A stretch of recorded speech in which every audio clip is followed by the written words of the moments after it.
The fork trembled in my hand as my father, Richard Hayes, slid the thick envelope across the polished oak table at Giovanni's. Our families go to spot for celebrations that always felt more like interrogations. It was supposed to be Mom's 60th birthday, candles flickering on a tiramisu cake, the clink of crystal glasses masking the undercurrent of tension that had simmered in our family for years. But there he was, his silver hair impeccably combed, his steel blue eyes locked on mine, as if the whole evening had been a setup. "Sign it, Emily," he said, his voice low and commanding, the kind that had closed billion-dollar deals at Hayes Pharmaceuticals for 3 decades. "It's for the good of the company." I peeled open the envelope, my heart pounding like a drum in my chest. And there it was, a 50-page agreement demanding I forfeit my 25% stake in exchange for a measly $15 million payout. My shares? Worth over $300 million on the open market. This wasn't a deal, it was a knife to the throat. I glanced at my half-brother, Michael, lounging in his chair like he owned the room, which, in Dad's eyes, he always had. He smirked, scrolling through his phone, not even bothering to hide his satisfaction. Mom, Susan, fidgeted with her pearl necklace, her face a mask of practiced neutrality, the same one she'd worn through every family storm.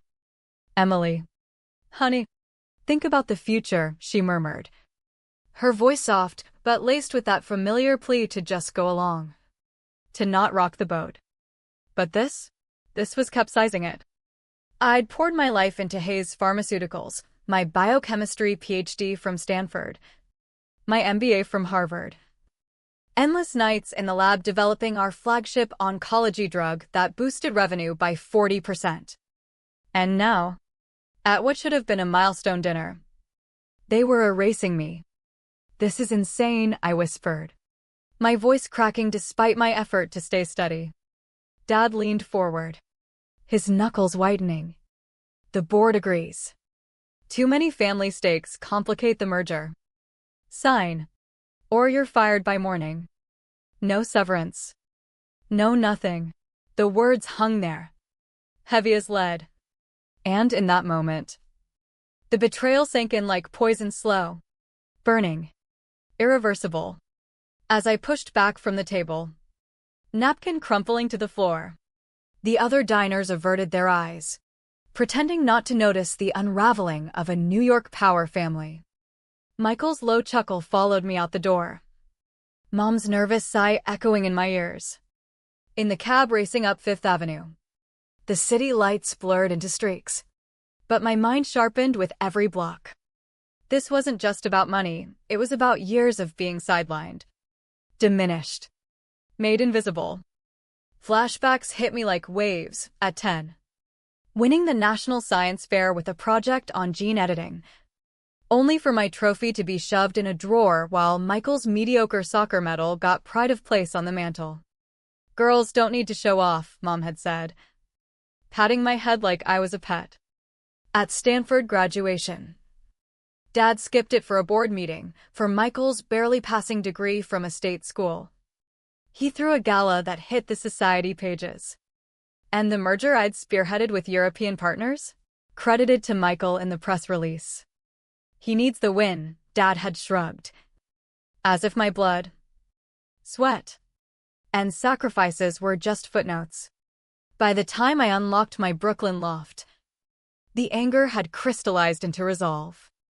I dragged out boxes from the closet, old emails, performance reviews that praised my innovations but critiqued my assertiveness, code for not playing the dutiful daughter, meeting notes where my ideas mysteriously appeared under Michael's name.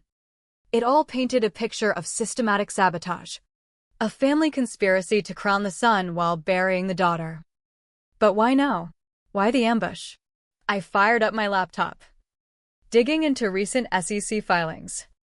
There it was, whispers of a massive merger with a big pharma giant, valuing Hayes at $15 billion. My stake? Over $3.75 billion post-deal. The $15 million offer was daylight robbery. But deeper dives revealed cracks, offshore transfers, questionable trial data. Something rotten lurked beneath the polished facade.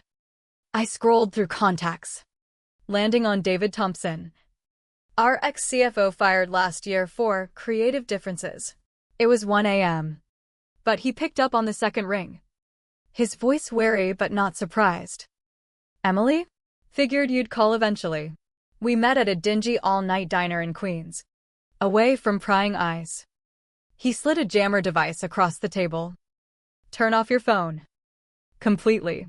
As I complied, he pulled up encrypted files on his tablet. Before your dad axed me, I found anomalies in the Phase 3 trials for our star cancer drug. Efficacy inflated from 35% to 82%. Adverse events scrubbed. And the finances? $400 million siphoned to Cayman accounts over 3 years. My stomach twisted. They're prepping to cash out via the merger. Then bail when the FDA catches on. He nodded. Patients die. Stock tanks. But they're gone with the loot. And you? They'd need you silenced. Your stake gives you veto power on due diligence. He handed me a USB drive. Copies of everything. But, Emily, this is dangerous. My wife had a freak brake failure after I started digging. The drive home felt like navigating a minefield. Every shadow a potential threat. A black SUV trailed me for blocks before peeling off paranoia. Or Dad's private security. By dawn, I'd cross-referenced David's files with public records, 22 counts of fraud. FDA violations that could trigger RICO. I called Laura Bennett, an investigative reporter who'd been sniffing around Hayes for months. I have proof, I said. But we time it my way. She agreed. And by 8 a.m., I walked into Hayes HQ in Midtown. Heart hammering, but steps firm. Dad and Michael waited in the executive suite. Contract ready. Mom hovered like a ghost. Sign, Dad barked. Instead, I laid out the evidence. I know about the faked trials, the hidden accounts. Laura has it all, one word from me. And it hits every major outlet. Dad's face hardened. Bluff. My finger hovered over send. Try me. The standoff stretched, tension coiling like a spring. Finally, he relented. Withdraw the firing. Full access. Merger on hold. But his eyes promised war. For now, the weekend was a blitz of shadow alliances. I met board member Angela Chen at her Hamptons retreat. Her 18% stake had been marginalized like mine.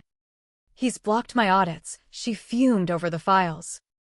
I'll back a no-confidence vote and nominate you as CEO. Next. Investor Tom Reynolds. Controlling 10% plus a hedge fund's 7%. The Europeans bailed because they smelled the rot. By Sunday, I'd locked in 55% against Dad.